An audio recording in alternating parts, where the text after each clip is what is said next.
The Bills added veteran offensive tackle Brandon Shell, and could DeAndre Hopkins also be on the way? We're breaking it all down today on Locked On Bills. You are Locked On Bills, your daily Buffalo Bills podcast. Part of the Locked On Podcast Network, your team every day.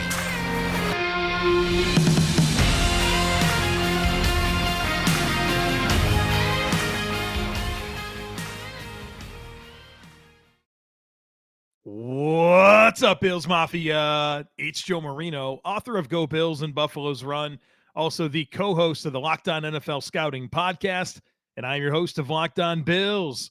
Want to thank you for making Locked On Bills your first listen every day, and of course, a big welcome to our everydayers. You know who you are.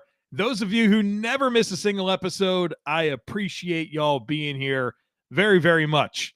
I'd also like to invite you to subscribe or follow for free on YouTube or wherever you listen to podcasts. We're part of the Locked On Podcast Network, your team every day. Well, folks, we got some stuff to get into because the Bills added a veteran offensive lineman in the form of Brandon Shell, and I want to break him down. But also, DeAndre Hopkins, he's available. And I want to talk about that possibility and what it would take to get that deal done later on in the podcast. But let's start with the player the Bills actually did sign before we talk about the one they could sign. So Brandon Shell, multiple reports out there indicate that he is signing a one-year deal with the Buffalo Bills. Brandon Shell is 31 years old. He turns 32 in February. So this will be his age 31 season. He was a fifth-round pick in 2016 by the New York Jets out of South Carolina. And then his rookie season, he played in 8 games with 3 starts in 2016. But then he played a lot of football. He turned into a primary starting right tackle. And he has started at least 10 games in every season since 2017. And so he was the Jets' primary starting right tackle from 2017 through 2019, the Seattle Seahawks primary starting right tackle in 2020 and 2021, and then most recently was last year with the Miami Dolphins. He was their primary starting right tackle in 2022 as they dealt with some injuries at that spot with Austin Jackson, and then Brandon Shell came in and actually stabilized the position quite well. So 72 starts for his career. I think he's appeared in 83 games. So a very experienced NFL offensive lineman added to the Buffalo Bills. Now, when it does come down to his experience, he's really only played right tackle. 4,476 career snaps at right tackle, 118 at left tackle, and that's it. So not a guy that has much background at all at left tackle. I think all of his left tackle snaps this year came with the Dolphins in 2 different games where he was asked to play left tackle. Never any snaps at guard, never any snaps at center. So versatility, not really something that Brandon Shell has proven to be throughout his career. Now, obviously, we've talked a lot about Spencer Brown, the Bills' starting right tackle, and how important this coming year is for him. We've also talked a lot about how, despite being big believers in Spencer Brown, and when I say that, I mean the Bills, right? The Bills are very clearly big believers in Spencer Brown, and I certainly have a level of optimism about him taking a major step forward this year. But despite them being a big believer in Spencer Brown, it has been surprising that nothing, literally nothing, has been done this offseason until now to bring in anyone at offensive tackle. They re-signed David Quessenberry. Bobby Hart is still a free agent. He was rostered last year. And then you have Tommy Doyle coming back off of injured reserve because of the ACL tear that he suffered in week 3. And so that's what you had to go with Deion Dawkins and Spencer Brown, your likely starters. I think this is a move that needed to happen. competition was needed in a big, big way. Again, I think Spencer Brown is going to start at right tackle. I'm not really thinking of Brandon Shell as a player that's going to come in and unseat Spencer Brown as the Bills starting right tackle. The messaging is pretty clear out of one Bills drive when you listen to Sean McDermott and you listen to Brandon Beane discuss Spencer Brown at right tackle. You guys probably think I'm going to go on this whole monologue right now about his background and injuries and all that type of stuff, but I'm not going to. At this point, I think I've said it enough times. But obviously, this is a big year. Year 3, it's got to come together for Spencer Brown.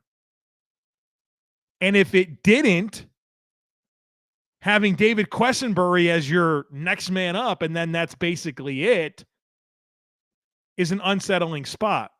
Because what if it doesn't come together for Spencer Brown? Well, I can tell you that I'm a lot more comfortable with that idea, knowing that Brandon Shell is now in the mix. So they needed this move. Competition was needed in a big way.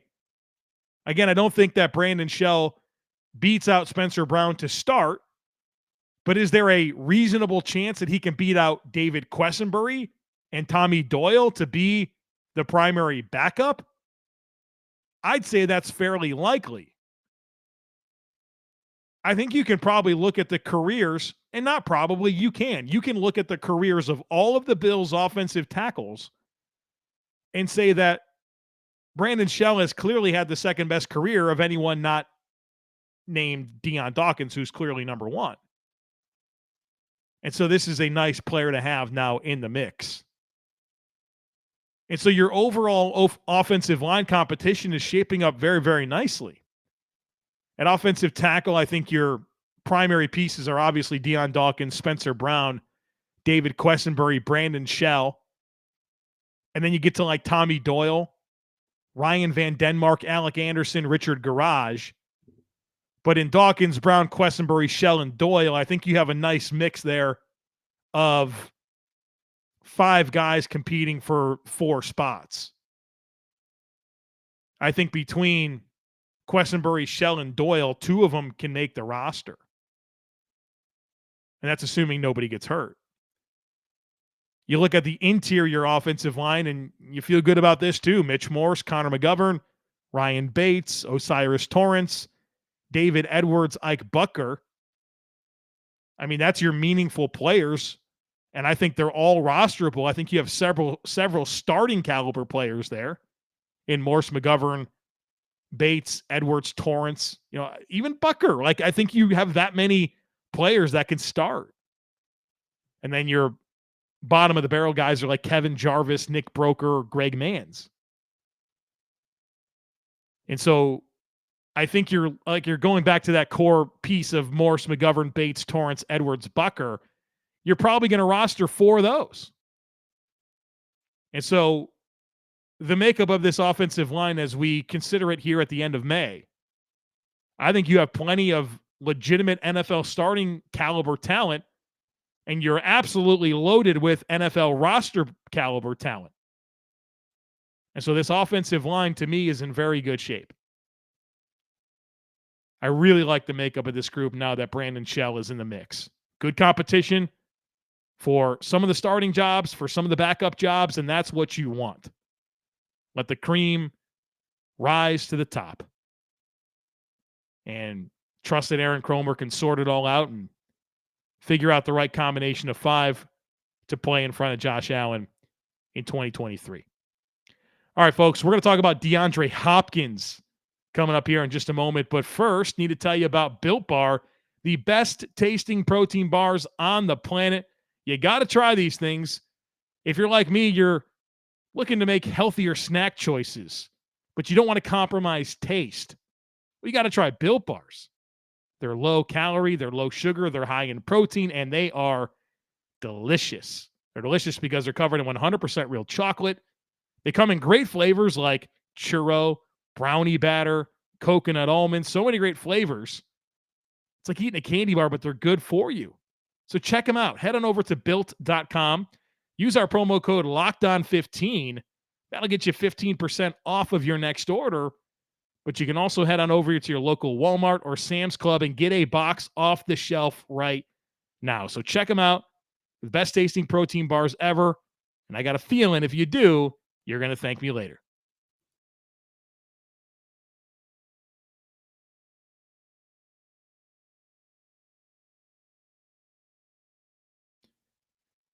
Let's talk about DeAndre Hopkins. After all the discussion about a possible trade, the Cardinals didn't get a trade done. They ultimately released wide receiver DeAndre Hopkins. Now, there's some people out there that have been surprised. I've been texting with people in the subtext, a lot of questions about DeAndre Hopkins, and a lot of the questions that I've got were, why did they do this pre-June 1st? Because if they would have waited until after June 1st to release DeAndre Hopkins, they could spread out the dead cap hit and not absorb so much of it this year. I think it actually makes perfect sense for Arizona to do this now. I would want to be done with it. I wouldn't want to spread out dead cap into next year. The Cardinals are going to be a disaster this year. I don't think they're going to win many football games at all. I wouldn't be surprised if they own the number 1 pick. It's going to be a lost season. Kyler Murray got injured late in the season with an ACL tear. Who knows when he's back? New GM, new head coach. Just a very poor roster. I think they win a couple of games.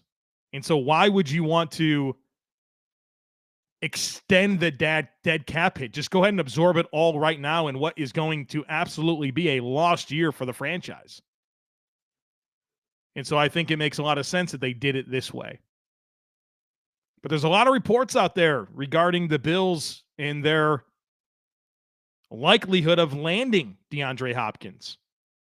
There's reports, there's betting odds that indicate the Bills are among the leading destinations. Now, you can also find some reports that suggest money is going to be a big factor in wherever Hopkins signs. And if that's really true, if this just comes down to the highest bidder, I think the Bills are on the outside looking in. I think a lot about Albert Breer and his reports. And he's kind of backburnered the Bills and the Chiefs based on financials, right? The Bills and Chiefs were the teams that were really in on the trade conversation, but financials really disallowed that move to happen. Now, I understand that some of those financials were tied to Arizona and how much salary they were going to eat. And I think Arizona finally realized that the best thing we can do is just cut him, absorb all the dead cap right now, not try to figure out paying some of his salary or whatever, and just accept this year for what it's going to be. But now DeAndre Hopkins is on the open market and free to negotiate with 31 other teams. And so it really, this is going to come down to Hopkins and his priorities. We know he's come out and said he'd love to play with Josh Allen. Love to play with Patrick Mahomes and Lamar Jackson and Justin Herbert. But what are his real priorities? Because if it's just about money, then there's other teams that can come in and get this deal done and make it a lot more attractive than what the Bills can for Hopkins. You can go sign with the Carolina Panthers, probably get the most money. A lot of teams can offer a lot more than the Bills can. Now, there also may need to be some reality that needs to sink in for Hopkins. Players perceive their value at a certain level, but if that doesn't align with what the teams are going to pay, it doesn't matter. It's a good reminder that value, not just in football, but in anything in life, is tied to what someone is willing to pay for it. And so does Hopkins feel like he's a $20 million a year receiver? I don't know. But I really think him being honest about his priorities is going to dictate where he lands. And I'm not sure there's going to be a quick resolution here. Unless somebody comes out and just gives him the deal that he's looking for. But you saw some rumblings out there that might not happen. And if he does sign with certain teams, he's probably going to have to ask himself some questions about how important winning is for him. Do I want the Bills to sign DeAndre Hopkins? Yes, I do. I do hope this happens. Would I move heaven and earth for it? Does my expectations change significantly for the Buffalo Bills with or without Hopkins? No. The answer to both of those things is no. Hopkins would elevate the team, and I would be excited for his arrival, but I'm not fully convinced the Bills have to sign Hopkins. I do like the idea of his arrival and how that would take some pressure off of Gabe Davis and off of Dalton Kincaid. I think that would be a good thing. I mean, Diggs and Hopkins as your two leading wide receivers, I mean, that's pretty doggone good. That's going to put you in some tough spots if you're a defense. And then you start to factor in other weapons like Knox and Davis and Kincaid and Deontay Hardy and the running backs, and you really get excited about what this Bills offense can be. If the Bills do sign Hopkins, you know, a lot of the questions that I'm also been getting are, well, what does that look like? What role does he take? Well, I think the answer is quite simple. He takes the Gabe Davis role from 2022, and Gabe Davis takes the Gabe Davis role from 2021 and 2020. And I think that's a good thing. I think Hopkins doing what Gabe did last year would be perfect, right? Because I think Hopkins is just a way better version of that. And Davis going back to him being a lesser volume player, but used in the ways that accentuate his strengths, I think that's also a good thing. And oh, by the way, I do think DeAndre Hopkins can still play. I actually studied his tape, his 2022 tape a few months ago when the trade rumors really started to heat up. And on my other podcast, Locked On NFL Scouting, we did an entire episode on DeAndre Hopkins, you know, really assessing the skill set and evaluating what he has left in the tank. And I really like what he offers. I mean, his hands are still otherworldly good. I mean, J.J. Watt even tweeted out, said, look, Hop's still got the best hands in the league. I don't doubt that at all. Elite levels of body control, elite ball skills, very, very good route runner. Those are all high-level traits that he offers. Now, he's not super explosive, but he never has been. He's a very deceptive route runner, a very smooth route runner. And he wins routes early, has a very good release package to get off the line. I love his technique throughout his route stems and how he uses his release and his route stems to be deceptive, but also not tip his route and just set up breaks, route breaks. He's very, very good. He's got a very, very natural feel for where to be, when to cut, and how to make himself available for the quarterback. And so him taking over that Gabe Davis role and moving everyone else down one step in the pecking order when it comes to targets is a good thing for the Bills offense. I think it would be awesome. The question really comes down to, can the Bills make this work? And is Hopkins willing to take the concessions necessary to be a member of the Buffalo Bills? And so as we continue this conversation here in just a moment, we're going to talk about how the Bills could create the cap space necessary to bring in Hopkins, as well as the big elephant in the room when it comes to bringing in DeAndre Hopkins. Stick with me. We'll be right back.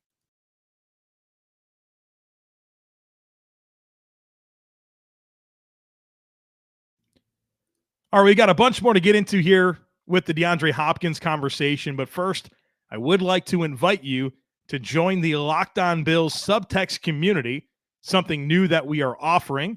You can find a link to join the subtext community in the show notes for today. So whether you're on YouTube or whatever podcasting medium, just check out the show notes, click the link for the subtext, and you can sign up. Here's what you get. You get one-on-one text conversations with me, and so that's my favorite part. We've been texting back and forth. I've been texting back and forth with listeners all weekend about Hopkins and some of the thoughts and different questions back and forth, and so that's really cool. You'll get priority when it comes to herd mentality. We'll have some exclusive content. You'll get some regular Bills musings texts from me. My first reaction to all Bills news. So when the Bills signed Brandon Shell, the first thing that I did when I saw that news is I sent out a subtext with some of my thoughts on the signing. We're going to do some giveaways. We did one of those last week. I gave away a couple copies of my book, Go Bills, and some other stuff as well. So check out the Locked On Bills subtext community.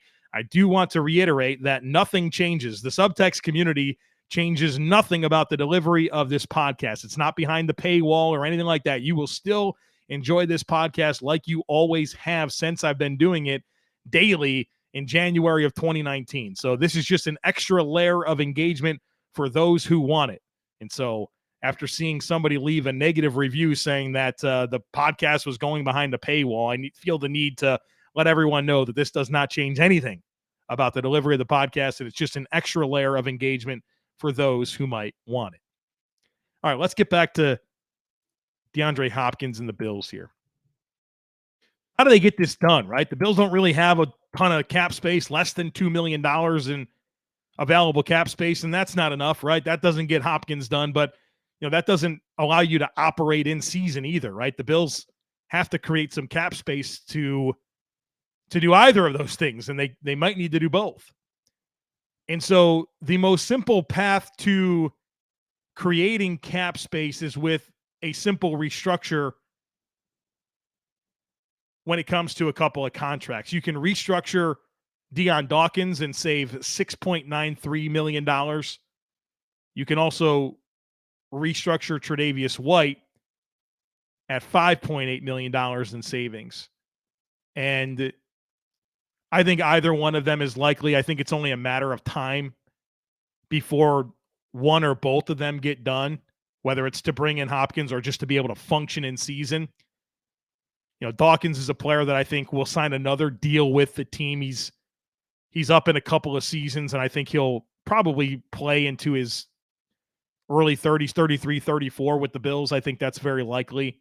And then Trey White, a lot of positive reports about where he's at physically and mentally. And you heard Sean McDermott rave about that. You heard Sal Capaccio and Matt Beauvais on their podcast rave about Tre'Davious White and him looking like old Trey White. And I think it's important for me to say that right now, because if you restructure Tre'Davious White, you're pretty much setting yourself up to really be tied to him and not really have advantageous outs when it comes to his contract. But that type of momentum gives you some confidence in doing it and feeling good and wanting to be tied to Tre'Davious White for a number of years to come. So you have those two restructure candidates in Dawkins and White. And then you can also do contract extensions that allows you to move money around, right? You can push some of the money this year into next year or whatever. Right? It just creates possibilities. We've seen the Bills did that with Matt Milano, right? They extended him for a couple of years, actually gave him a raise, but found more cap space for this year. That's certainly a possibility. And so there's some candidates that the Bills can do that with. Taron Johnson is one of those players. Micah Hyde is one of those players. Daquan Jones is certainly one of those players where you can extend them and get more years of them, but also give yourself some cap space right now. And then, of course, there's Ed Oliver. Now, Ed Oliver has a firm cap number this year, but if you do agree to a contract extension with him, you can reduce that. Or you could trade Ed Oliver, which I do not advocate for, because now you have a big hole at 3-tech. And say what you want about Ed Oliver, he's absolutely a starting caliber 3 technique, and the Bills don't have anything in line to replace him. There's no outside player that's going to come in and replace him. And so I don't really advocate for that. To me, I want contract year Ed Oliver and then figure it out from there. And I say that because, players typically give you their best performance in contract years, and I would like the Bills to receive that this season. So the other part of this conversation, and I told you I want to get into the elephant in the room, and this is part of it, but the bigger elephant is coming. Part of the appeal in signing DeAndre Hopkins isn't just what he means to your football team, and we've talked a lot about that to this point. The other side of that is, well, it also means he's not on the Kansas City Chiefs, who feel like the other front runner in this conversation. And I mean, that would be a tremendous signing for them. I mean, if you could take off your Bills hat right now, and I could hypothetically do that because I have a Bills hat on right now. Like, you could see that Kansas City should sign DeAndre Hopkins. They lost Juju Smith-Schuster in free agency, and their wide receiver core is potent, right? They have Kadarius Toney, they have Sky Moore, but how much have those guys proven? Rashee Rice is coming in, Jalen Watson, Marquez Valdes-Scantling. They can absolutely use DeAndre Hopkins, and I think he'd be a really good weapon for Patrick Mahomes. And so I think their need and the excitement is very, very similar on their part of the equation, but also they have some very, very easy paths to creating cap space. I mean, they're pretty tight right now. They're around $1 million in available space, but they've got $51 million in available space next year. That positions them quite well to get creative with how they structure the deal. But also they have some very easy, simple restructures that they could do. You know, I went through this with Deion Dawkins and Trey White with the Bills, but there's even more possibilities for Kansas City. Simple restructure with Joe Thuney gets them $9.2 million. Simple restructure with Travis Kelce gets them $7.5 million. Justin Reed, $4 million. Marquez Valdes-Scantling, $4 million.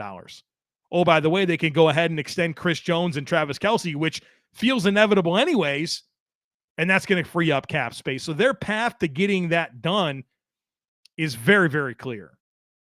And to me, if I'm Brett Veach, the GM of the Chiefs, I get this done. I think that they need it too.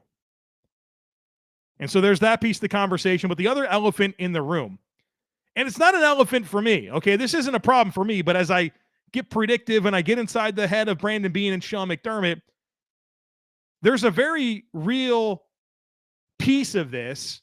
If the Bills do bring in DeAndre Hopkins, which I don't think would be just for a one-year type situation, is it complicates things with Gabriel Davis. That's okay with me. I don't know if it's okay with them. The Bills love Gabriel Davis. I listen to every word that Brandon Beane and Sean McDermott say. And I've heard them talk about a lot of football players. And I know that they've said a lot of nice things about football players that are no longer with the Bills, whether that's Tremaine Edmonds or Levi Wallace. But the way they talk about Gabe Davis is just at another level. I mean, it's the highest praise. I mean, just talking about his habits, and nobody can outwork Gabe Davis. And if there's anything that Gabe Davis needs to correct, I bet you he'll get it done. And just raving about this guy. And if you bring in Hopkins, you complicate that. Gabe Davis is in a contract year. I don't know that an extension is imminent, but it sort of feels like they'd like to bring him back. And if you bring in Hop, to me, that complicates things. Again, not a problem for me, but I do think it's a layer to the conversation as Sean McDermott and Brandon Beane are navigating this possibility. I don't think it's a disqualifier, but it's certainly something to be mindful of. So there you have it. We talked about the arrival of Brandon Shell, and we got into the DeAndre Hopkins conversation. I was wondering if I was going to do that or not, but I know this is an item that's weighing heavily on the minds of Bills Mafia, and so I figured I needed to dedicate some time to the possibility. And of course, if it happens, we'll go another layer. We'll get even deeper into the weeds with the Hopkins conversation. But like I said, I don't know that there's a quick resolution here, so this might drag out for a little bit. All right, folks, tomorrow on the podcast, I'm expecting to get a big update from OTAs with media availability. So we'll be covering what we learned on the podcast tomorrow from OTAs. And then on Thursday, buckle up. We got a very exciting guest lined up. I'm not going to tell you who it is because I haven't recorded it yet, and I don't like to promise something, and then if it doesn't work out, then everyone wonders why it didn't happen and all that type of stuff. But I am planning on a very exciting guest for Thursday covering a topic that is, pretty big in the world of social media. So stay tuned for that. As always, I kindly ask that you share, subscribe, rate, and review the podcast. Have a great rest of your day. Go Bills. And I look forward to catching up with you again tomorrow.